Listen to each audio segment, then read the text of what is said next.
You know, but we can. Then we need to do what we need to do. Right, but tonight we have to approve this. Yeah, And sure. then we can go Sure.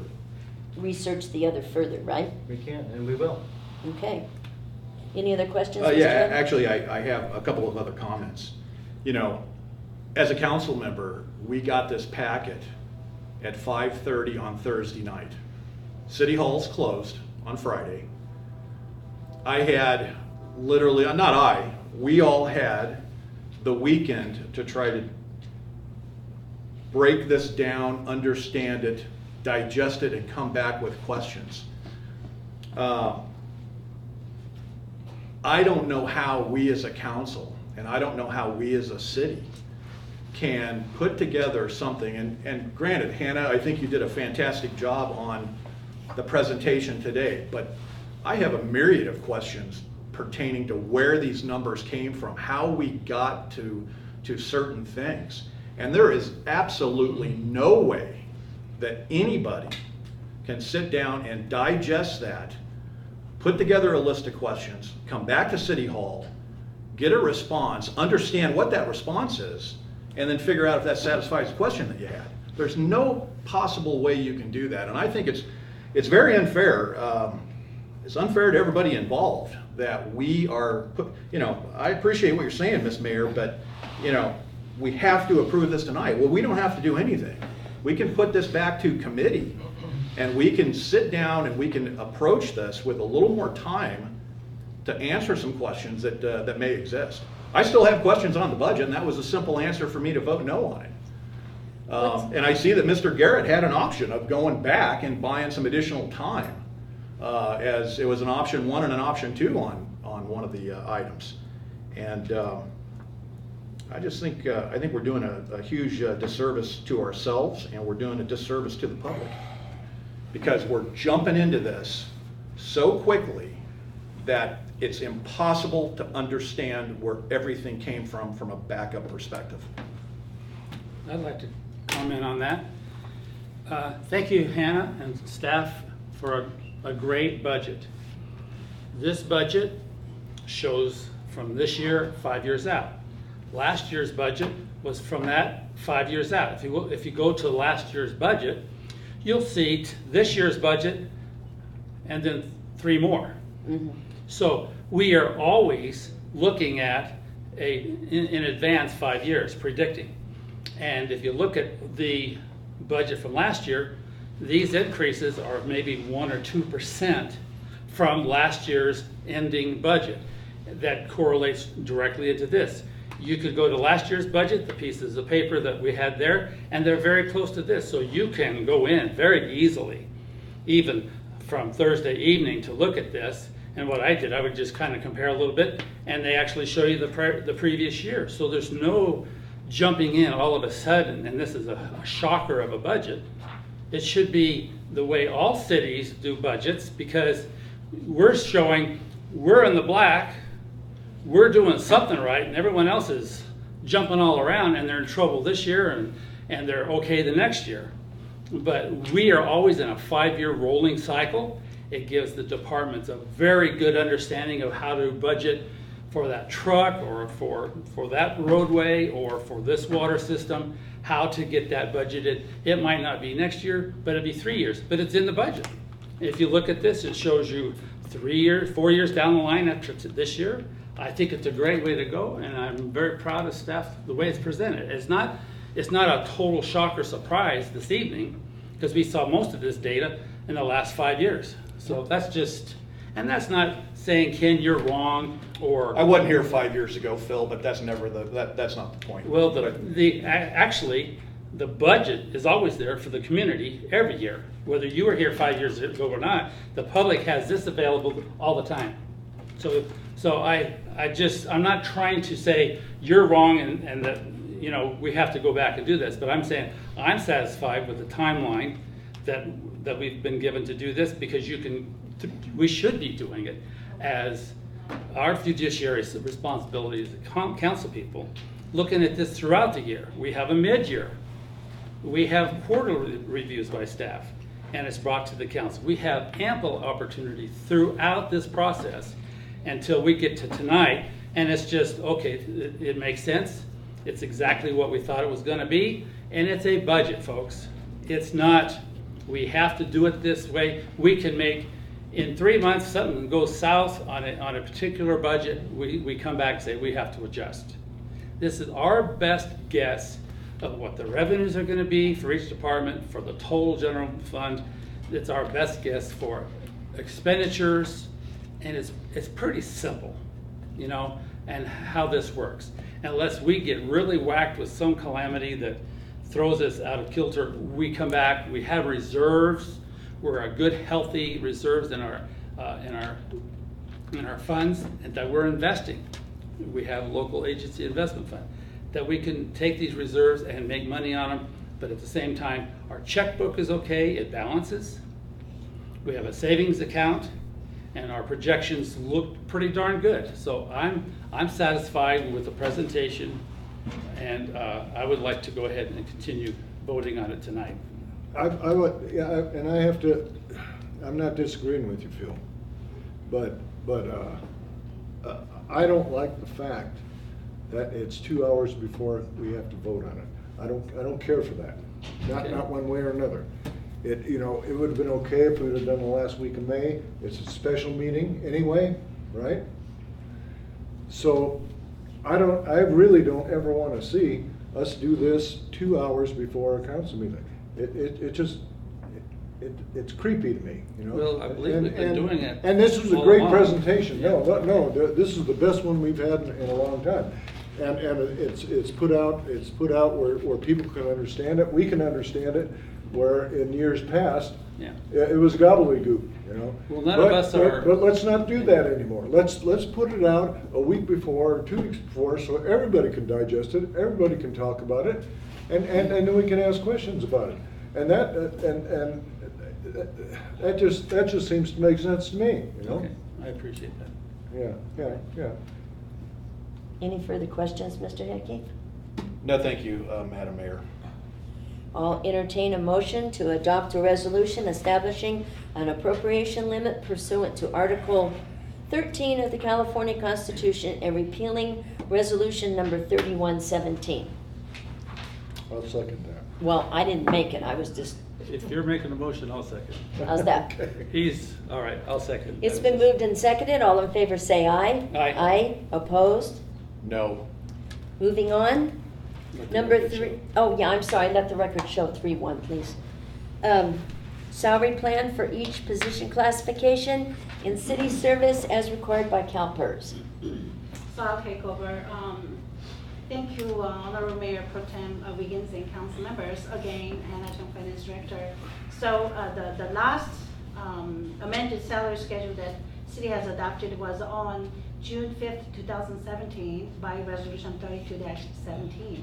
So in this, the proposed amended salary schedule that includes, the changes are, number 1, both full and part-time will have the same number of positions and pay steps. Number 2, part-time hourly rates will be the same as full-time hourly rates. Number 3, the administrative analyst position will be added back to the salary schedule. Actually, this position was there before, and we do have the job description. It just was not included in the current schedule. And the monthly salary range is the $3,807 to $5,967. And number 4, the Tehachapi Police Officers Association Memorandum of Understanding entered into June 1, 2016 includes a CPI cost of living adjustment for fiscal year 2018-19, which is 3.6%. The same CPI increase is proposed for non-represented employees except for the city attorney. The number 5, the COLA, which is the cost of living adjustment for employees represented by the Federation of Public Service Employees Local 1815, will be dependent upon negotiation between the city and FPSC, and the negotiation has not been finalized. So therefore, not included in this schedule. So with that, the fiscal impact is The 3.6% cost of living adjustment will apply effective June 24th, 2018. And in addition, part-time expenses will eventually increase over time due to additional pay staff. So I just wanted to make one comment. The reason that staff suggesting both full-time and part-time as same positions and salary schedule is using part-time is the most cost-effective way of handle certain tasks. And if there is one position is not listed in here, we have to take it to the council each time. Instead of doing that, if it was approved by the council at the budget level, then we can go ahead and hire part-time. So we do have, this will allow every single part-time position available for every single full-time. Okay. And so staff recommends the council to adopt a resolution on amending the salary schedule as presented. Any questions? Motion on staff's recommendation. It's been moved. Do I have a second? I'll second it. It's been moved and seconded. All in favor say aye. Aye. Aye. Opposed? No. No. And I'll tell you why. I'll tell you why I said no. Because this came up before us with the assistant city manager. And he said, we're gonna make these positions, but we're not gonna use them because we don't have to reinvent the wheel. Well, immediately those positions were made. And we have part-time for a reason. Because you have your full-time people that do full-time work. And they're experienced in their work. And you get part-timers, that don't have that experience. And why should we pay them more? I can't say yes. Okay, Councilman Wallstrom, this is definitely not the purpose to replace the full-time position. No, I know that. Definitely I know not. that. So, and But- another thing that I wanted to point out is this is very critical. If council doesn't approve this amended salary plan, the budget is not. Because this is included in the budget. Yeah. So let me. Well, we shouldn't have done that. Well, We should have carved that particular item out of this package, because I'll tell you what, contrary to popular belief, I have supported the employees in this city for a long time with my position on a lot of things that affected them. And I'll tell you, I've been down the path before of being told numerous times that something that's equivalent to a part-time person versus a full-time person, well, we all know where that typically ends up. And you know what, I agree with Mr. Wallstrom, it is completely unfair to somebody who has spent a lifelong career honing their skill set, dedicating their time to this city, and then we turn around and are willing to hire a part-time employee, pay him the same rate as that full-time employee. I just don't buy it. I don't buy it, and I don't buy it on multiple levels. So I agree with Mr. Wallstrom. I can't That either. should have, this whole thing should have been separated out. If this was a go or no go for this entire package, well then it should have never gotten to where it got. But unfortunately, we're there right now. So a couple of comments. So there's a problem with adding in potential part-time job descriptions in our salary schedule for all the departments. We believe that we were doing it to be responsible. I get right? you. I get you. Financially responsible, I right? get you. And We strive to do it, yeah, so it's- but if we're gonna hire you and we're gonna hire your kid, who gets more money? You do. So, I mean, because your kid's doesn't have the experience you do. It's just that simple to me, And I've hired, I don't know how many part-time guys, and some of them were. You told me to fire one and there was a good reason for it. But the full-time guys, that go in that ditch on Christmas and are up to their waist in muck, to give somebody water. And these kids don't have a clue, And we're gonna pay them the same rate? I don't think so. Well, it's a salary schedule, so there are lots of different steps. We believe we Well, were doing the you know right what? thing. You know what?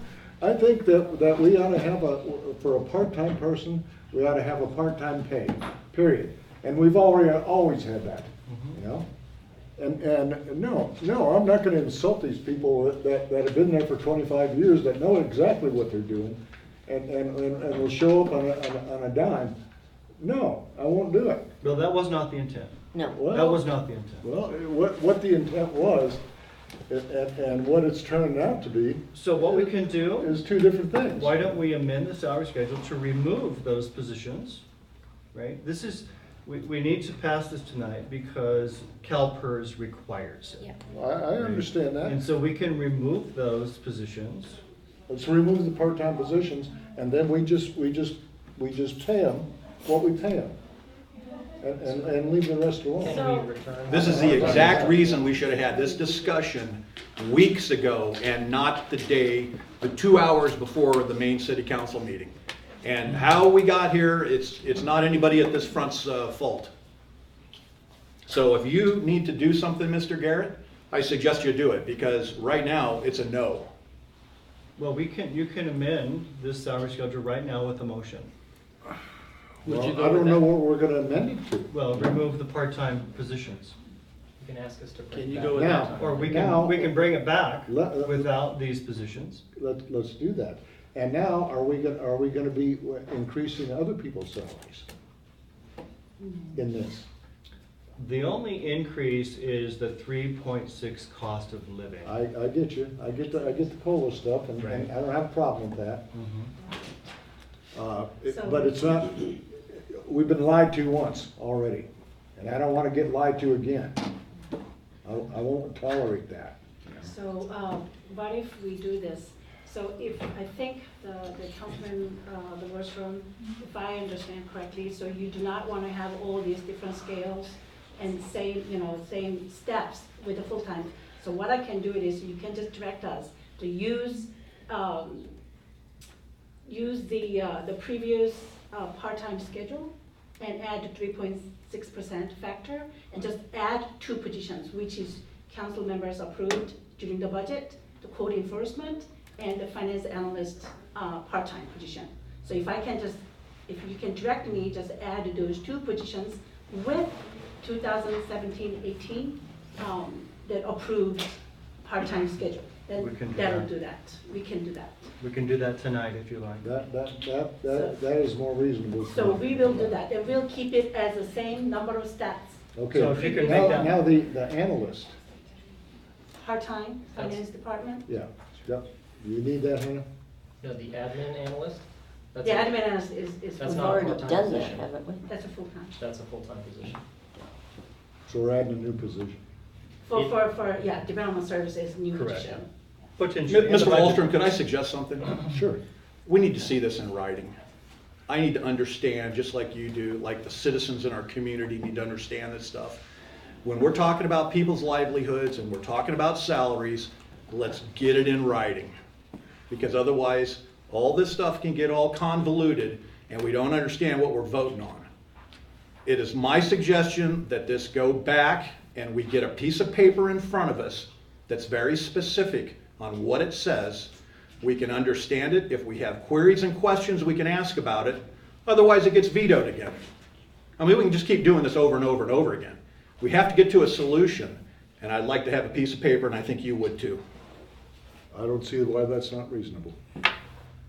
Do we not already have a piece of paper if we only remove? I the don't, par- because I don't have a computer. Oh, come on. Show him where it is, call it up for him, seriously. I'm gonna look at that in 5 minutes? No, I don't think so. Were you sent this? Huh? Well, I think we have 2 options. One is we can amend the motion to reflect what Mr. Wallstrom described, or we can bring it back. Let's Will it bring be back. all right with Can we do CalPERS that? if we bring it back? We can bring it back. All right. Absolutely. No, that's Well, why we just have, so- that's right. why we have these meetings, so that we can engage the public with this. We have time. We do. This is We do. not- And- the and sky is we- not gonna fall if you we- don't We had time approve this before, tonight. before the budget meeting too. Would you And we like to could've make had a this motion too. according to that? Yeah, I would. All right, we'll bring it back. So I will just want to make it clear. Is that your motion? That we will use 2017-18, the current, the approved budget. Okay. Part-time. Full-time is no problem. We're not changing anything. Just the only thing is, CPI increase. So you Oh, yeah, I mean, you gotta give a, Right. you know. Right, cost of living. Yeah, So, cost of living. and then in the part-time, we will use current schedule with 2 additional positions that was approved during the budget, which is code enforcement officer and the analyst in finance department, the Okay. part-time. So we will bring that That'll work with for an me. adjustment. Okay, And thank we you. need, No problem. he made a motion to do that, now we need a second? No, we don't. To bring it back with her recommendation. Yeah, Yes. I'll second your motion, Dennis. thank you. It's been moved and seconded, all in favor say aye. Aye. Aye, opposed? Record show 4-0. Let the record show 4-0 vote. Number 4, Hannah, voluntary So, employment since program. I will keep it very simple. And again, okay, so as of now, as we all know, that the healthcare cost is very expensive for people who does not have the coverage. As you know, City of Tehachapi does not have any retirees health benefit. And by all means, I'm not suggesting we have one now. And so as a lot of other agencies, including, federal and state, the government, they do have one. But, so in order for the city to help employees, we did many different options. We studied many different options. One of them is having the government VBA, which is the Voluntary Employee Beneficiary Association program. Basically, what staff is suggesting to the council today is to have this program available for employees money to be participated in this program. So this is going to be just like savings program, just like 401k type of things. If I want to, just for example, if I want to put my $100 a month for my health benefit, the cost for that does not covered by insurance, or after my retirement, if I don't have any coverage, then this will help me to go through. Is this So- like a healthcare savings thing? Yes, exactly, that's exactly it. It's a no-brainer. And there will be city will not participate, but only suggestion that staff is asking city to do is put $3,500 initiation fee just to form this program, and then pay $2,500 admin cost annually, plus $4.45 monthly maintenance fee per active employees. So this is not going to be citywide. This is going to be determined by subgroup of all employees. For example, we can divide, we can make it to 3 groups: non-represented, a public works union, and the police union. So within those 3 groups, they can make further divide subgroups, and they can decide how much they wanted to put. This has to be all uniform, each group. So it's all voluntary, right? Yes, it's all voluntary.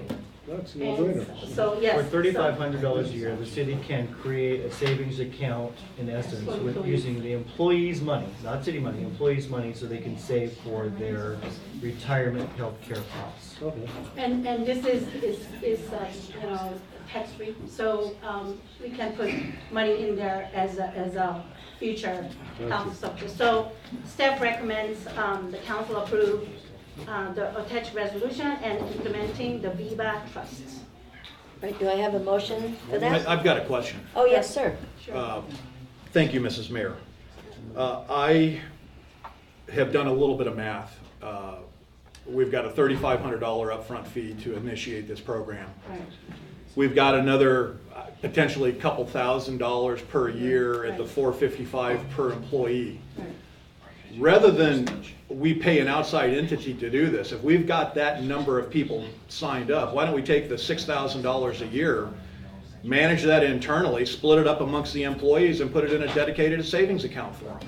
Oh, it's not that simple that, we have to have the trusts set up, and we need another employee to do that. This is not a simple matter, the Councilman Hecky, if I understand correctly. Yeah, I appreciate This is much that. more complicated with the legal portion and whatnot. Yeah, but it's a $6,000 expenditure per year to try to do something that I think that we may be able It's to. not 6,000, I would suspect that it's gonna be about 4,000 maximum. Additionally, the employees contribute and it becomes tax-free. Yeah, we don't So know it's that it's a benefit for the employees, since we do not have health care after we retire, like a lot of government agencies do. We do not. Yeah. So when we retire, no health care. And that's what's, Covered. and if they don't get health care after that, because of Obamacare, then they get gigged on it. This is a bridge. Got it. Any other Make questions? the motion. Yeah, that's, and You that's said you fine. made a motion? I'll make the motion. Do I have a second? I'll second it. It's been moved and seconded. All in favor say aye to create the participation in the California Government Voluntary Employee Beneficiary Association Trust. Aye.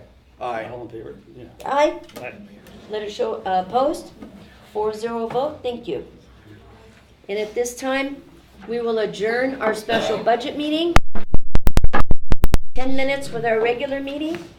And I wanted to tell you, as soon as I can change the agenda here, we wanted to move couple of our items up further so that some of you that are here for that don't have to sit here so long. Thank you. What number do you have? 11 and 12. We're going to move 11 and 12 right up after public comments. Thank you. Okay?